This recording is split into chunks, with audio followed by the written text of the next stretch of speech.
के बेटे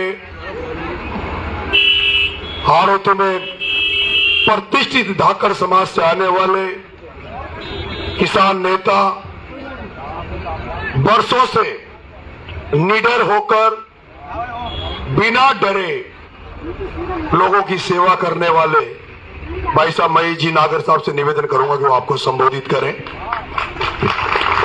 धन्यवाद नरेश भाई। आज की जनसभा में पधारे हुए सभी लोग और मेरे प्यारे ग्रामवासियों, मैं आपके ही बीच का हूँ। मेरी जन्मभूमि है, इसी भूमि पर मेरा जन्म हुआ है और इसी भूमि पर मैं कर्म भी कर रहा हूँ। आपकी तरह मैं भी किसान का ही बेटा हूँ और खेती कर रहा हूँ। मैं देखता हूँ कि हमारे किसानों की क्या क्या समस्या है, हम किन किन चीजों से लड़ते हैं और दिन रात सर्दी गर्मी बरसात हम सामना करते हैं। इन सब चीजों को देखते हुए मैं मेरे सभी ग्रामवासियों को श्री चरणों में नमन करके ये निवेदन करता हूँ कि ऐसा मौका हमें बार बार नहीं मिलेगा। ऐसा मौका जब हमें ईश्वर ने प्रदान किया है, हमने भारतीय जनता पार्टी की सरकार देखते हैं, कांग्रेस की सरकार देखते हैं, सत्ताएं बदलती हुई देखते हैं, लेकिन व्यवस्थाएं नहीं बदलती है। आपसे पूछना चाहता हूं, मेरे से ज्यादा आप भी इस चीज से वाकिफ हैं, सत्ताएं बदल रही है, क्या व्यवस्थाएं बदल रही है? क्या आप चाहे कांग्रेस का शासन हो चाहे बीजेपी का शासन हो, आपको पटवारी को पैसे देने ही देने हैं। खाद के कट्टे के साथ मेरी जेब में 300 रुपए है, लेकिन अटैचमेंट भी 300 रुपए का साथ में लगेगा, तो मैं 300 रुपए इधर उधर से उधार लूंगा और खाद की व्यवस्था करूंगा, मेरी खेती को खड़ी कर दूंगा। ऐसी व्यवस्थाएं चल रही है।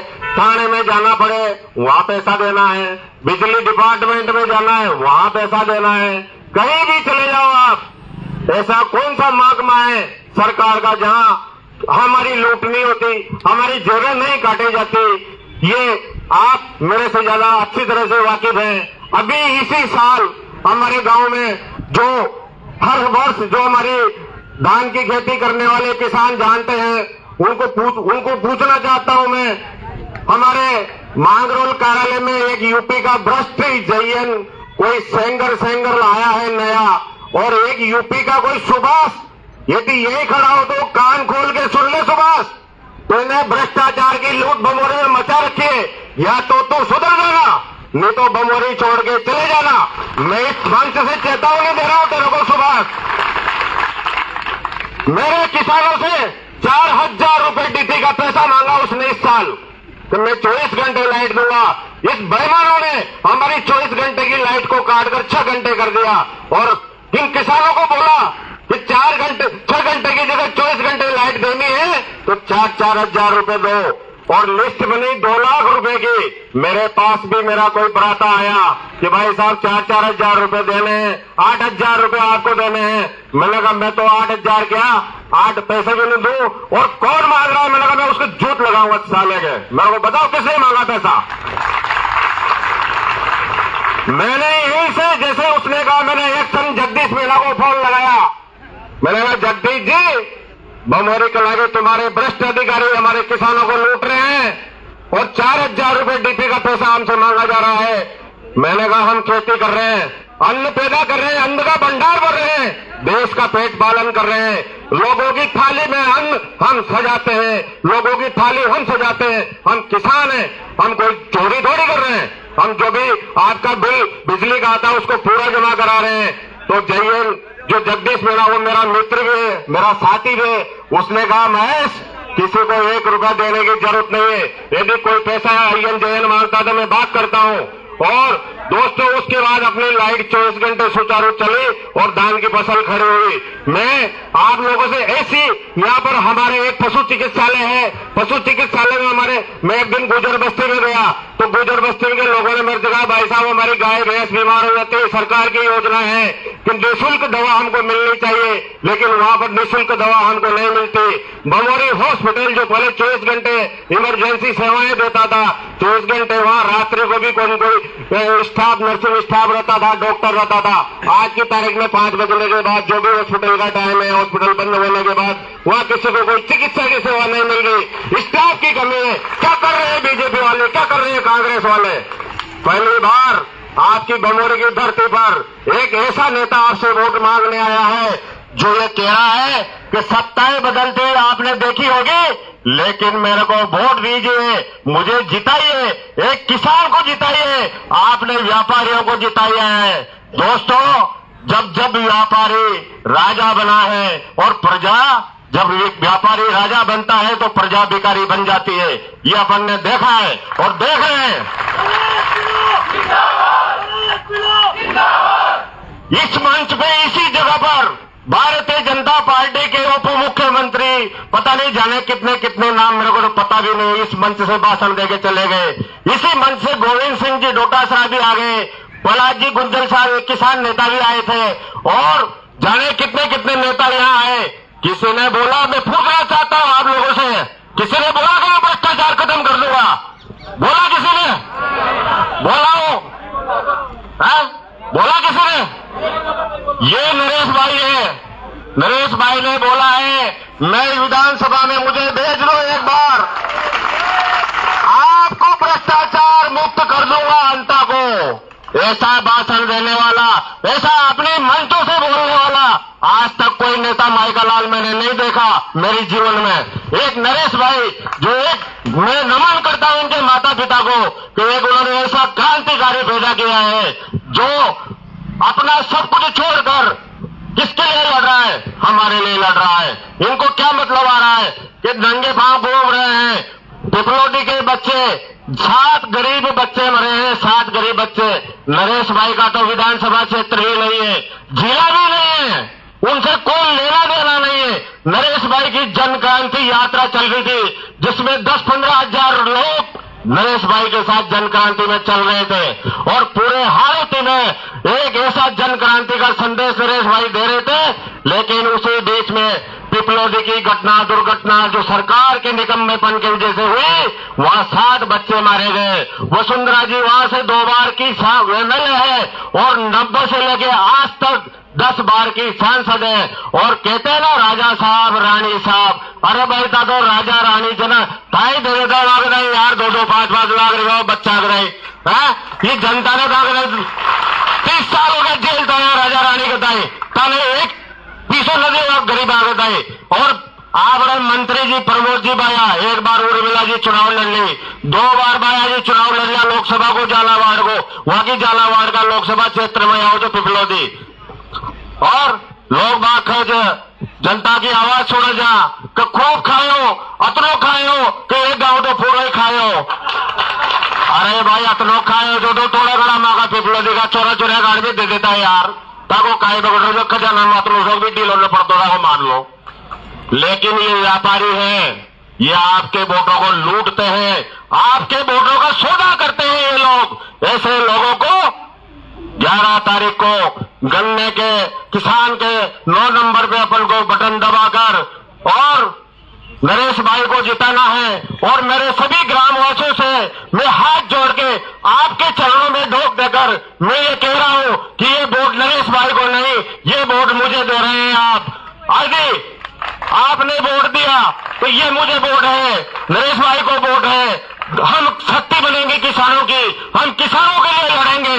आप चिंता न करें, नरेश भाई की जीत के बाद आपके सारे दुख दर्द किसानों को खेती के।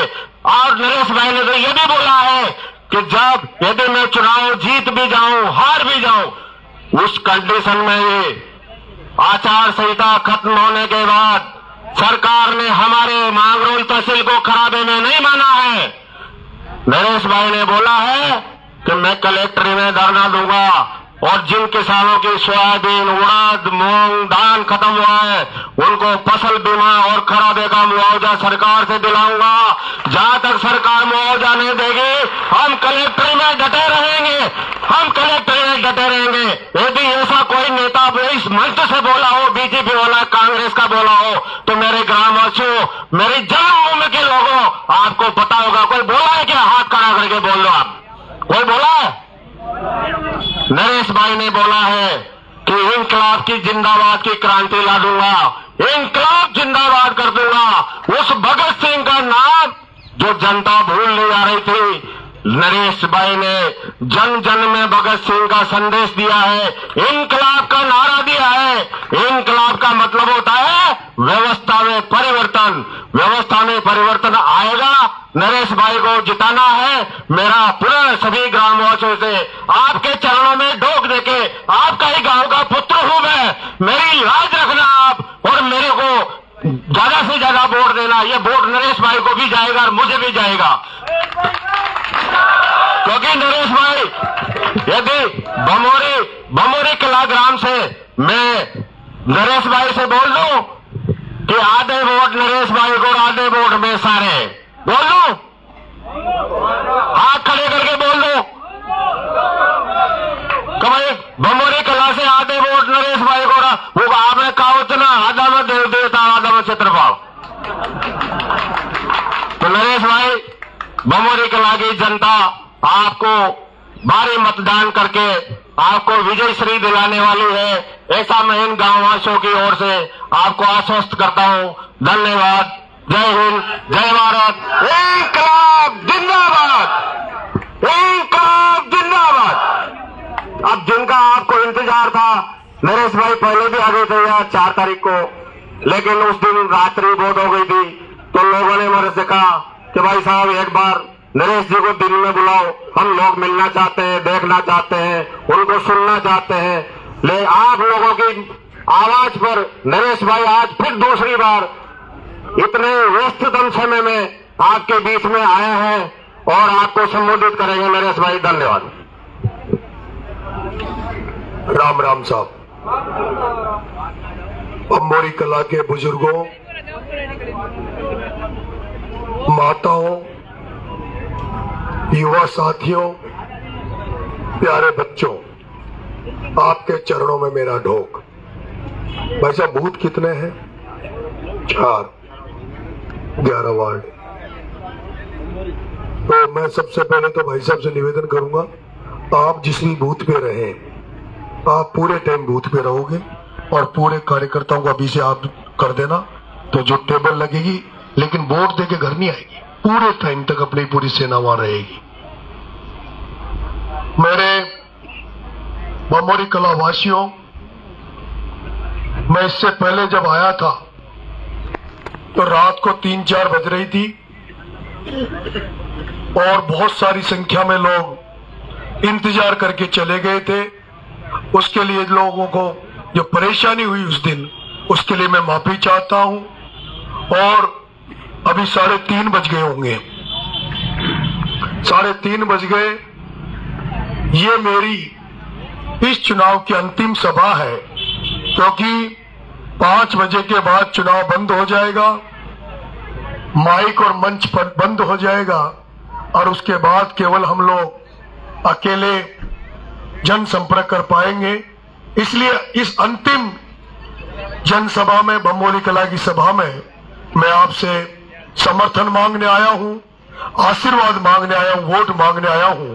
और मुझे उम्मीद है, जिस तरह से भाई साहब महेश जी ने आपको अपनी बात रखी, मुझे उम्मीद है आप एक बार तो अपनी आत्मा की आवाज को सुनकर, क्योंकि बरसों से कांग्रेस बीजेपी को वोट देते आ रहे हो, और अगर आपको ये लगता है कि उनको वोट देने के बाद आपका हर काम हुआ है, आपके बीच में कोई समस्या नहीं रही, तब तो मैं आपको जबरदस्ती नहीं करूंगा, आप बीजेपी को, कांग्रेस को वोट देना। लेकिन अगर आपको ये लगता है कि हमारा हॉस्पिटल में अव्यवस्था है, जिस तरह की भाई साहब ने बताई, जिस तरह का भ्रष्टाचार यहाँ फैला हुआ है, और जिस तरह की हाड़ौती में राजनीति है, जिस तरह से किसानों को फसल बीमा का पैसा के लिए इंतजार करना पड़ रहा है, जिस तरह से किसानों को खाद की लाइनों में लगना पड़ रहा है, जिस तरह से आप मांगरोल से बारां जाते हो, सड़क टूटी पड़ी है, आप पूरी फसलों को बेच के बारां जाते हो। अगर वही जो मांगरोल में इतनी अच्छी मंडी बनी हुई है, अगर उसी में धान की मंडी खोल दी जाए तो आपका डीजल भी बचेगा और आपका समय भी बचेगा। इसलिए अब यह सोचना है कि आपने जो अब तक वोट दिया है, अगर वो वोट आपका काम आता तो शायद ये समस्याएं नजर नहीं आती, लेकिन मुझे तो लगता है कि वो वोट जो आपका गया है वो कीमती वोट जो आज के युग में राजा बनाता है। एक समय था जब राजा बनने के लिए युद्ध होते थे, एक दूसरे पर तोप गोले लेकर आक्रमण किए जाते थे, लोगों की हत्याएं की जाती थी, लोगों को मारा जाता था, तब जाकर राज मिलता था। लेकिन आज तो राज इस अंगूठे से मिलता है, एक बटन दबाने से राज बनता है। और ये आपको सोचना है कि अब तक आपने कई चुनाव में वोट दिया होगा, कई बार आपने राजा बनाए होंगे, लेकिन जिनको आपने राजा बनाया, क्या उन राजाओं ने आपके साथ न्याय किया या नहीं किया? क्या उन राजाओं ने आपके दुख दर्द को कम करने का काम किया या नहीं किया? उन राजाओं ने आपकी समस्याओं को कम करने का काम किया या नहीं किया? इन बात का चिंतन करना पड़ेगा। आपको सोचना पड़ेगा कि वोट तो आपने दिया, राजा आपने दिया, लेकिन आपकी समस्या कम नहीं हुई और वो राजा या वो जो भी प्रमोद भाया, क्योंकि ये सब लोग राजा बन गए, चाहे प्रमोद भाया हो, ओम बिरला हो, प्रताप सिंह सिंघवी हो, चाहे शांति धारीवाल हो, बरसों से ये हाड़ौती के किसान, हाड़ौती का आमजन इनको राजा बनाए हुए हैं। लेकिन इन राजाओं का क्या काम है? इन राजाओं का काम मैं आपको बताऊंगा मेरे भाइयों। भाई साहब ने कहा कि डोटासरा जी आए थे, भारतीय जनता पार्टी के उप मुख्यमंत्री भी आए थे, वसुंधरा जी भी यहाँ प्रचार करती घूम रही है। और वो वसुंधरा, क्योंकि मैं भजन लाल जी को दोष इसलिए नहीं देता क्योंकि भजन लाल जी अभी 2 साल मुख्यमंत्री बने हुए हैं, और भजन लाल जी को तो वसुंधरा, भजन लाल जी जब वो पिपलोदी में बच्चे मर गए थे तो भजन लाल जी ने हेलीकॉप्टर उनका उड़ने के लिए तैयार हो गया था, और हो सकता है भजन लाल जी पिपलोदी आ जाते तो उन बच्चों का कुछ भला भी हो जाता। लेकिन वसुंधरा जी ने कहा कि नहीं, ये तो मेरा एरिया है, यहाँ की राजा राणा मैं ही हूँ, या कोई मुख्यमंत्री यहाँ का मैं ही हूँ, आप नहीं आओगे। और आपने देखा होगा भजन लाल जी वहां पर नहीं आए थे, वहां पर वसुंधरा जी गई थी। लेकिन वसुंधरा जी जब पिपलोदी में गई, मैं वहां गया बच्चों को न्याय दिलाने, हुआ क्या? मैं न्याय दिलाने गया, मुझे जेल में डाल दिया और 40 दिन तक मुझे जेल में रखा। और वो जो बच्चे मर गए थे उनको वसुंधरा जी के झालावाड़ में रहते हुए उनको टायरों पर डालकर, उनकी लाशों को टायरों पर रखकर केरोसिन छिड़क कर, और इस कारण से जल्दबाजी में रात के अंधेरे में दाग लगाया था ताकि कोई आंदोलन खड़ा नहीं हो, कोई मुआवजे की मांग नहीं हो। मुझे जेल में डाल दिया। और दुर्भाग्य की बात यह है कि जब मैं जेल में चला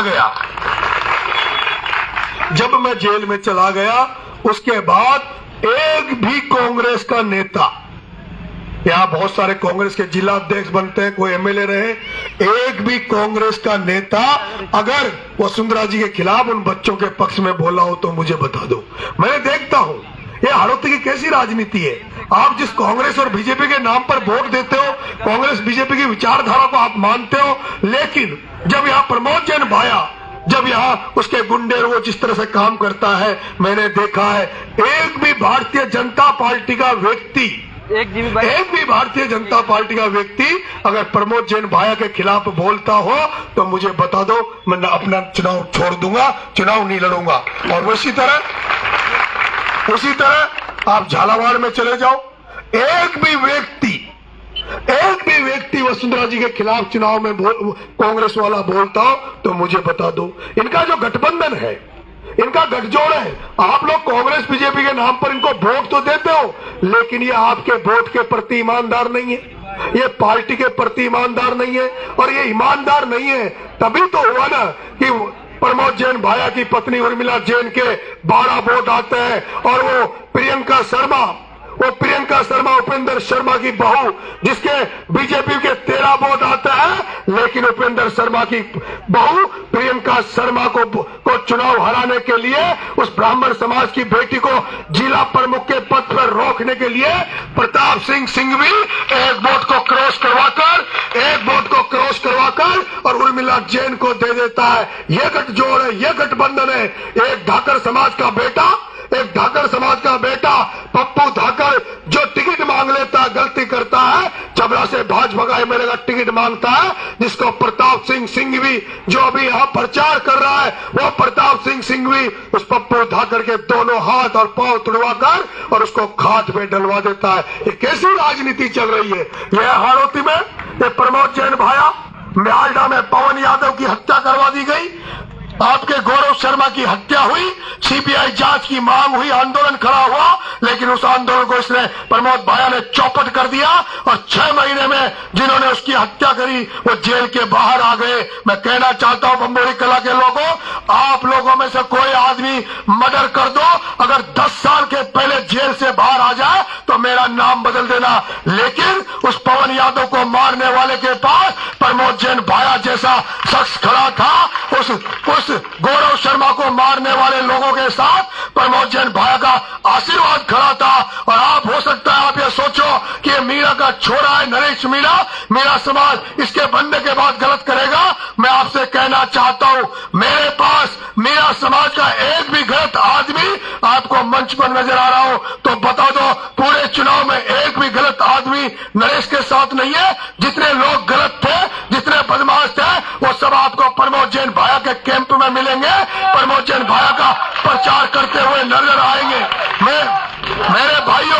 मेरे भाइयों ठाकर साहब से मैं कहना चाहता हूं, जो ठाकर साहब मुझे माला पहनाने मंच में नहीं आए, मैं कहना चाहता हूं उस ठाकर साहब से कि यह प्रमोद जैन भाया वही व्यक्ति था जिसने इस आरोपी के सबसे ईमानदार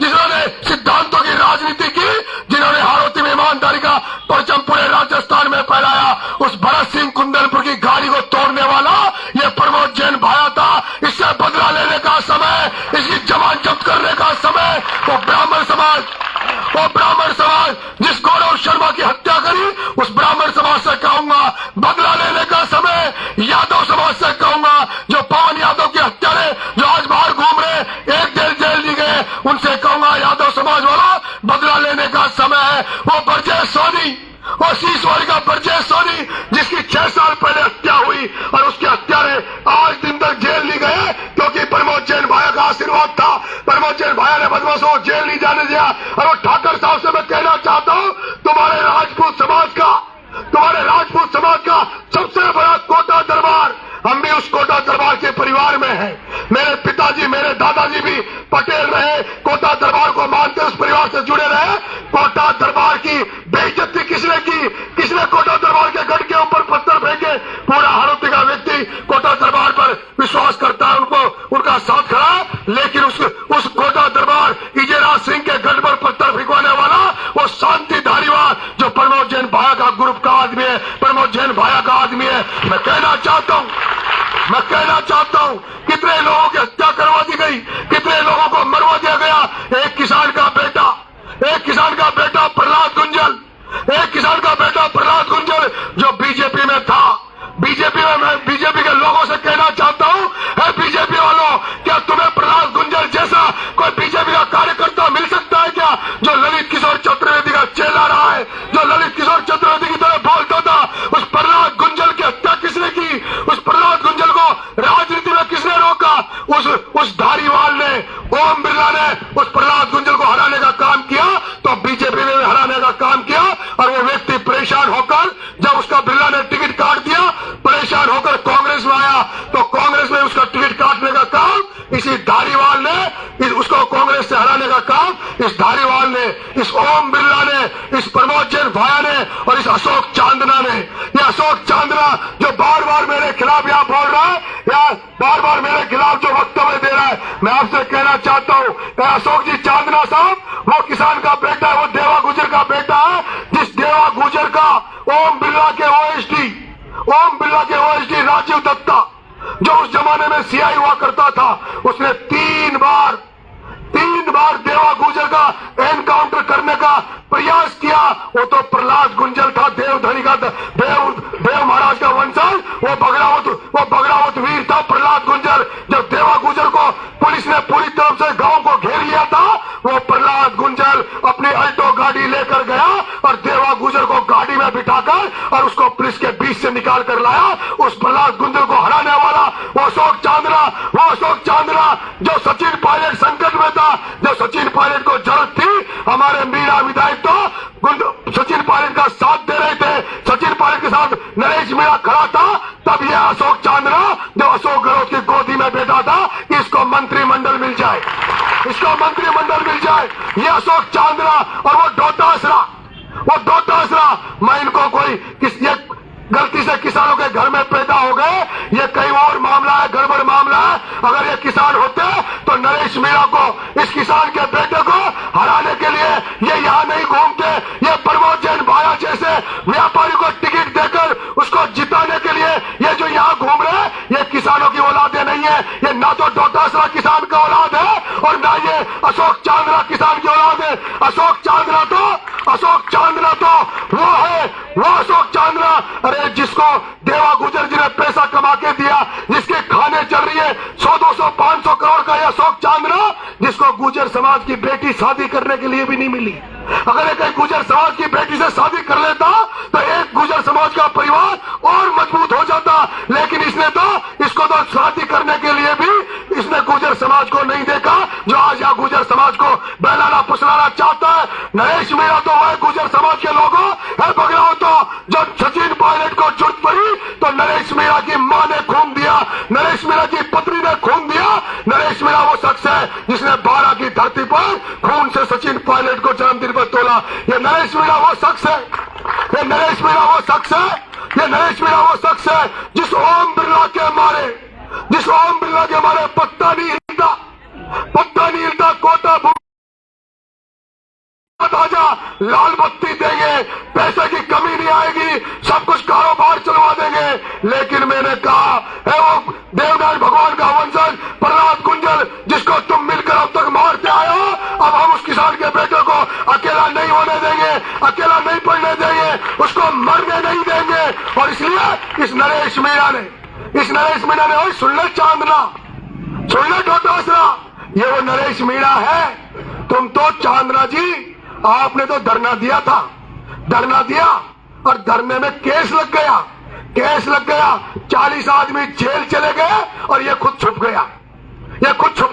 अगर तू मर्द था, तू दमदार था, तो जाता ना उन 40 लोगों में जो किसान जेल गए थे, तू भी जेल जाता तो मानते चांदना तू किसानों का हितैषी है। अशोक चांदना उस 40 लोगों के जेल जाने के बाद इसको लगा कि अब तो मैं धरना प्रदर्शन नहीं कर सकता, मैं पेड़ की कसम खा रहा हूं, किसी को शक और शुबा हो तो कोटा के गुजरों से पूछ लेना। ये डर के मारे उस राजीव दत्ता को, आज देवा गुजर जी जहां भी उनकी आत्मा होगी, आज वो कितना देवा गुजर का नाम था, वो देवा गुजर सोच रहा होगा मैंने कैसी औलाद पैदा कर दी, जो राजीव दत्ता जो तो उसको देवा गुजर को मारना चाहता था। अभी कुछ दिन पहले ये अशोक चांद्रा दिल्ली जाकर और ओम बिरला और उस राजीव दत्ता के पैर पकड़ के आया है और उनसे कह के आया है साहब मैं आंदोलन करूंगा, मेरे केस नहीं होना चाहिए। और यही कारण इसने अभी फिर दोबारा आंदोलन किया तो इस पर एक भी रिपोर्ट दर्ज नहीं करी, इसने बैरिकेडिंग भी तोड़ी, फिर भी मुकदमा दर्ज नहीं हुआ क्योंकि बिरला जी का साथ मिल गया। और आपसे कहना चाहता हूं, मैं कसम खा रहा हूं, क्यों बिरला यहां प्रचार करने बीजेपी का नहीं आ रहा? भजनलाल आ रहा है, वो सुन रही है। बिरला यहां प्रचार करने क्यों नहीं आ रहा? हीरालाल नागर यहां प्रचार करने क्यों नहीं आ रहा? क्योंकि हीरालाल नागर वो ओम बिरला का है। हीरालाल जी नागर और ओम बिरला प्रमोद जैन भाया का खुला साथ दे रहे हैं। वो इसलिए पता लगता है कि हीरालाल जी नागर का जो पीए है मनोज शर्मा, वो भाया का काम देख रहा है, वो बिरला का जो पार्टनर है बजरी में, वो नीलेश गरिया, वो प्रमोद जैन भाया के साथ खड़ा है। इसलिए साबित हो जाता है कि वो चुनाव भाया नहीं लड़ रहा, ओम बिरला चुनाव लड़ रहा है। ओम बिरला, मैं कहना चाहता हूं मेरे किसान भाइयों, मैं कहना चाहता हूं, कल हनुमान जी बेनीवाला है, कल रातुल प्रधान जी आए, कल राजेंद्र सिंह गुडा है। राजेंद्र गुडा कौन है पता है आपको? एक प्रजापति कुमार के गद्दा मर गया था लाइट से चिपक कर, गद्दा मर गया। राजेंद्र गुडा ने ठेले पे गधा डाला और गधे को लेकर अय्यन के ऑफिस में चले गए। अय्यन को कह दिया कि कि इस गधे का मुआवजा मिलो। अरे हमारे यहाँ हजारों किसान मर गए, कोई बिजली गिरने से मर जाता है, कोई बरसात में वो बादलों से बिजली गिरती है उसमें मर जाता है, बिजली के चपकने से मर जाता है, कोई सांप के काटने से मर जाता है। किसी किसान को जो 5 लाख रुपए सरकार देती है, किसी किसान को 1 रुपया मिला हो, किसी नेता ने, प्रमोद जैन भाया ने, वसुंधरा ने, इन बीजेपी कांग्रेस वालों ने किसी के लिए धरना दिया हो तो मुझे बता दो, आज दिन तक कोई धरना दिया हो तो। मैं आपसे कहना चाहता हूं, वो राजेंद्र गुडा, जिस राजेंद्र गुडा ने एक गधा जिसकी 3,000 रुपए रेट होगी, उसको 60,000 रुपए मुआवजा दिया है, 60,000। और हनुमान बेनीवाल जी, आपने देखा ही होगा, ये राजस्थान का आम चुनाव नहीं है, सेमीफाइनल चल रहा है। राजस्थान का चुनाव 2028 में आएगा, तब देखना किस तरह से किसान और किसानों के हाथ में राजनीति होगी। मैं आपसे कहना चाहता हूं, नरेश मीणा अगर विधायक बन गया तो ये वसुंधरा से ना 1 वोट हारी, अरे का छोरा को 1 वोट, 2 वोट से 2, और 37 साल से राज कर रहा है, 37 साल से राज कर रहा है, और मां की संख्या इतनी होया बाद भी या की दरी उतारे जा। मैं कह रहा हूं, अगर एमएलए बन गया तो ओम बिरला की दुकान तो बंद करवा दूंगा प्रहलाद गुंजल से, ओम बिरला की दुकान तो बंद करवा दूंगा प्रहलाद गुंजल से, और इस दुष्यंत की दुकान बंद करवाऊंगा किसी धाकड़ के बेटे से। और बमोरी कला वालों, जिस महेश जी नागर ने मेरे लिए भीख मांगी है ना आपसे, मैं कोई भगवान की दया से नरेश मीणा भी छोटा मोटा नहीं है। 30-35 सीट ऐसी है जहां जिधर से निकलूंगा ना उधर ही साफ कर दूंगा, और जिसका हाथ ऊंचा करूंगा उसी को बना दूंगा। ये महेश जी नागर जो खड़े हैं, महेश जी नागर भाई साहब खड़े हैं ना, तुम ये मत सोचना सरपंच जिला पर इतना बड़ा बना दूंगा भाई साहब को, पूरा समाज, पूरे लोग, जैसे आज नरेश अपने लिए वोट मांग रहा है ना, आज नरेश अपने लिए वोट मांग रहा है ना नंगे नंगे, ऐसे एक दिन महेश जी भाई साहब के लिए अपनी जान लगा दूंगा, जान तुम्हारे बेटे के लिए अपनी जान लगा दूंगा। जैसे गुंजल साहब के लिए जान लगाई, ऐसे महेश जी को जब जरूरत पड़ेगी तो नरेश मीणा भी खुली जान लगा देगा। और मेरे भाइयों, ये चुनाव साधारण चुनाव नहीं है। उस बीजेपी के लोगों से पूछो, वो ठाकर साहब कटिया, वो कांग्रेस वालों से पूछो, डोटासरा से पूछो, वसुंधरा से पूछो कि तुम 2 बार की मुख्यमंत्री रही, तुम 2 बार की मुख्यमंत्री रही, तुम 10 बार से सांसद है, तुम में से कितने लोग हाथ खड़े करो जो फसल बीमा का पैसा चाहते हो, फसल बीमा का जो पैसा किसानों को दिलवाना चाहते हो, हाथ खड़े करो। सारे लोग चाहते हो ना? तो यह बताओ, एमएलए बड़ो हो जाए, वसुंधरा बड़ी जाए। वसुंधरा 2 बार की मुख्यमंत्री रही है, 2 बार की मुख्यमंत्री, भारतीय जनता पार्टी की डबल इंजन की सरकार, भारतीय जनता पार्टी की डबल इंजन की सरकार, और उसके बाद भी बरसात की फसलें चौपट होने के बाद अगर किसानों को फसल बीमा का पैसा नहीं मिला तो वसुंधरा जी आपको कोई हक नहीं है कि इनसे वोट मांगो। आपके मांग रोड से लेकर 12 की सड़क खुद ही पड़ी है, और वसुंधरा जी आप अगर 2.5 साल में सड़क नहीं बनाई तो आप आगे भी क्या बनाओगी? इसलिए इनसे सवाल जवाब करो मेरे किसान भाइयों, सवाल जवाब करो। उस प्रमोद जैन भाया को कोई वोट देगा तो वही वोट देगा जो भ्रष्टाचार में लिप्त होगा। और मुझे भाई महेश जी ने बताया, मुझे अभी एक भ्रष्टाचार का मामला उजागर हुआ, मैं हर मंच में कह रहा हूं भ्रष्टाचार को जड़ से उखाड़ फेंकूंगा, भ्रष्टाचार को जड़ से उखाड़ फेंकूंगा। और उसके साथ साथ मैंने ये भी कहा कि अगर कोई नहीं सुधरेगा, कोई अधिकारी कितना ही बड़ा हो नहीं सुधरेगा, तो नरेश मीणा उसका काला मुंह करके गधे पे बिठा के उस भ्रष्ट अधिकारी की बंदोरी निकालेगा। अब मैं महेश जी वादा कर रहा हूं आपसे, और मेरे सोशल मीडिया के माध्यम से राजस्थान के ऊर्जा सेक्रेटरी मेरी बात को सुन ले, कोटा 12 के चीफ इंजीनियर सुन ले, 12 के एडिशनल चीफ विद्युत विभाग सुन ले। 14 तारीख को अगर नरेश मीणा जीत गया ना तो उसका नाम सुभाष सिंगर को 14 तारीख के बाद, सुभाष तो लाइन मैन है और सेंगर जयन, वो सेंगर जयन हो, एंगर हो, और वो सुभाष, मैं कह रहा हूं बिजली डिपार्टमेंट के अधिकारियों, 14 तारीख को नरेश मीणा जीत गया तो सबसे पहले उस जयन को बम्बोरी कला में आकर काला मुंह करके ओयल से और गधे पे बिठाकर इसी बम्बोरी में बंदोरी निकालूंगा। ये वादा है मेरा, वादा। ये उस नरेश मीणा का वादा है जिसने समरावता में छोटे कलेक्टर के थप्पड़ जड़ा था, और वो थप्पड़ की आग पूरे हिंदुस्तान में बम्बोरी वालों ने भी उस थप्पड़ की आग सुनी होगी। ये वो नरेश मीणा वादा कर रहा है, ये नरेश मीणा, वो नरेश मीणा तुमसे वादा कर रहा है जिसने पिपलोदी में बच्चों को न्याय दिलाने के लिए 40 दिन जेल में रहने के बाद भी जब उनको न्याय नहीं मिला तो एक अन्न का दाना पेट में नहीं जाने दिया और 15 दिन तक भूखा रहकर उन बच्चों के परिजनों को न्याय दिलाया। 1 करोड़ की एफडी कराई, सरकार से चिकित्सा की नौकरी दिलाई, और वो नरेश मीणा तुमसे वादा कर रहा 14 तारीख के बाद वो लाइनमैन सुभाष और वो सिंगर जयन, शुरुआत श्री गणेश बम्बोरी से कर देते हैं। तो शुरुआत सब लोग ये बताओ सहमत हो? क्योंकि भ्रष्टाचारी है ना, हाथ खड़े करो कौन कौन इसको भ्रष्टाचारी मानते हैं? सारे लोग। पैसे खाता डीपीओ के? अच्छा, पैसा वापिस दिया नहीं दिया? नहीं दिया। एक एक को पैसे दिलाने की गारंटी है, वो अभी दे देगा, आजकल में दे देगा। और सिंगर सुन ले, जयन 2 लाख का ब्याज सहित तुझे देना पड़ेगा। जो तूने डीपीओ के नाम पे 2 लाख रुपए लिए, वो 2 लाख रुपए ब्याज सहित 4-4 हजार का जो ब्याज हुआ है वो तुझे देना पड़ेगा। सिंगर सुनना कान खोल के, और इस हारोती की धरती पर तुझे नहीं रहने दूंगा।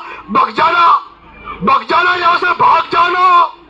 यहाँ से भ्रष्टाचारियों को नरेश मीणा अंता की धरती में नहीं रहने देगा, चाहे वो थानेदार हो, चाहे तहसीलदार हो, चाहे वो एसडीएम हो, वो कोई भी हो। और जो ईमानदार अधिकारी रहेंगे, जो ईमानदार कर्मचारी रहेंगे, उनका सम्मान बढ़ाएंगे, उनका बड़े मंच से उनकी वाहवाही करेंगे। नरेश मीणा एमएलए मीटिंग करेगा, कहेगा ये तुम्हारा थानेदार ईमानदार है, ये तुम्हारा तहसीलदार ईमानदार है। क्योंकि जो ईमानदार होंगे वो जनता अपने आप कह देती है। भ्रष्टाचारी का सबको पता रहता है। आज के बाद मुझे एमएलए बना दो, नरेश मीणा को केवल 2.5 साल के लिए एमएलए बना दो। मैं नहीं कह रहा तुम मुझे 5 साल बाद, 2.5 साल बाद मुझे मौका देना, मैं तो केवल 2.5 साल के लिए मौका मांग रहा हूं। ये राजस्थान देश की ऐसी विधानसभा होगी जहां किसी आम जन से, किसी सरकारी दफ्तर में या किसी सरपंच या कहीं सीओ ऑफिस में या पंचायत समिति ऑफिसों में कोई दलाली के नाम पर, रिश्वत के नाम पर चवन्नी नहीं लेगा। और जब 1-2 का मुंडा काला हो जाओगा तो या तो नौकरी करवाना होगा, बेईमान तो नौकरी न करेगा। क्या तुम मेरी मदद करोगे? बम्बई वाले मदद करेंगे? एक बार 2 हाथ खड़े करो जो मेरी मदद करेंगे, वोट देंगे मुझे। सारे लोग दोगे? मैं भीख मांग रहा हूं, मैं भीख मांग रहा हूं। अंतिम चुनाव की अंतिम सभा है, वो बना साहब से निवेदन करूंगा, आप भी आशीर्वाद दे दो। बना साहब कहाँ है? एक है नहीं है? आगे बना साहब, आगे।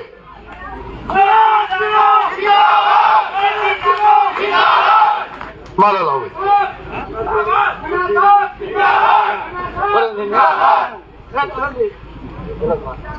माला लाओगे?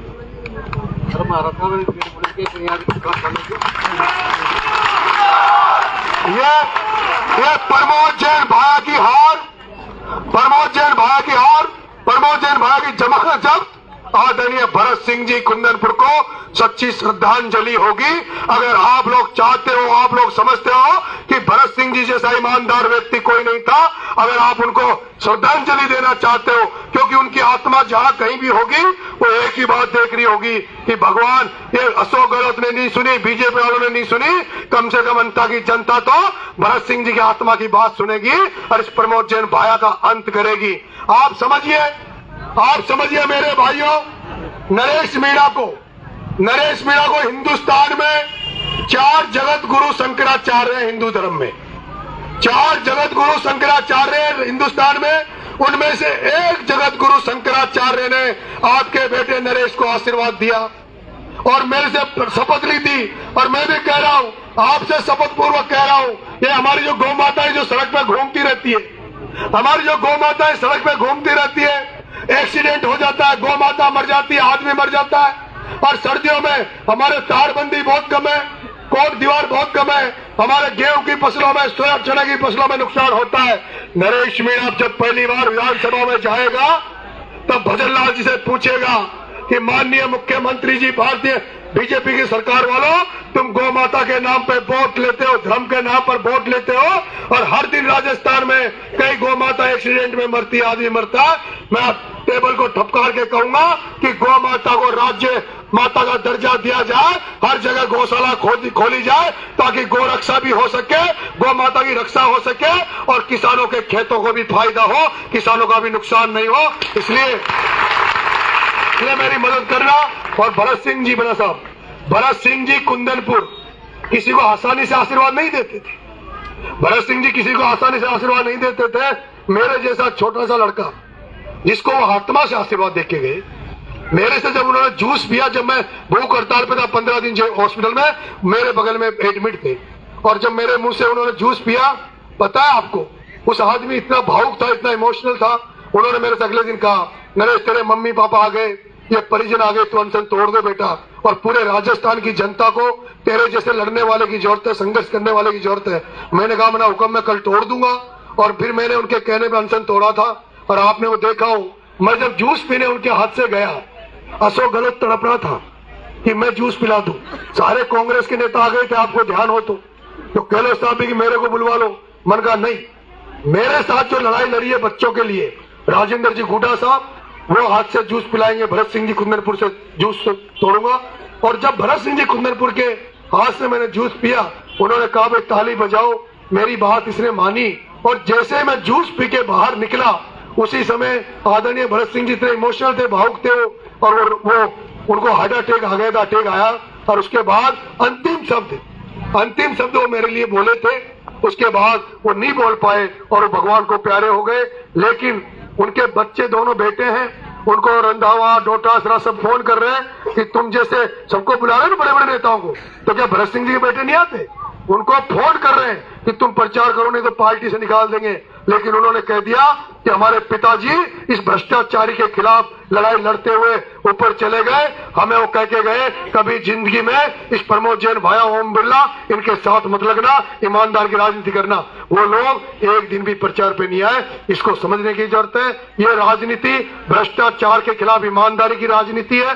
ये व्यापारी सोच के साथ काम करने वालों के खिलाफ, किसान सोच के साथ काम करने वालों की लड़ाई है। आप तमाम लोग, ग्रामीण परिवेश के लोग, आप तमाम लोग आशीर्वाद देना, वोट देना, गन्ने में वोट देकर मुझे विजय बनाना। बहुत बहुत धन्यवाद। राम राम साहब। हाँ बोल।